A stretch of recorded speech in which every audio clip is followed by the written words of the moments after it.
In today's video, I am going to teach you how to draw a 45-degree angle line in AutoCAD. We will use the fastest and most reliable method, the line command with relative polar coordinates. This approach is perfect when you know the exact length and angle you want, and it keeps your drawing precise without any guesswork. Make sure your command line or dynamic input is visible, so you can see what you are typing and the feedback AutoCAD gives you as you go. Start by launching the line command. You can do this by typing L, which is the shortcut for line, and then pressing enter. AutoCAD will prompt you for a first point, which is simply the starting location of your line. Click anywhere in your drawing to set that first point. This point acts as the reference for everything that comes next. Now we'll tell AutoCAD exactly how long the line should be and at what angle to draw it. To do that, type the @ symbol, then the length, followed by a less than sign. And finally, the angle. The general format looks like this: at length less than sign angle.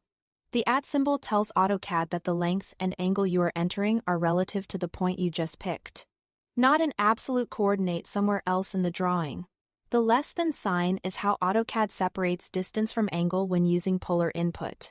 For example, if you want a line that is 20 units long at 45 degrees, type at 20 less than sign 45 and press enter. Use whatever length matches your design. The number you enter will use your current drawing units, whether that's millimeters, inches, or something else. By default in AutoCAD, 0 degrees points to the right along the horizontal, and angles increase counterclockwise. So 45 degrees aims up and to the right. If your units or angle settings are customized, the same input still works. Just remember that the interpretation of degrees follows your current drawing. Angle conventions. As soon as you press enter, AutoCAD draws the line from the first point to the exact endpoint defined by that length and angle. You've just created a precise 45-degree line without having to eyeball or rotate anything manually.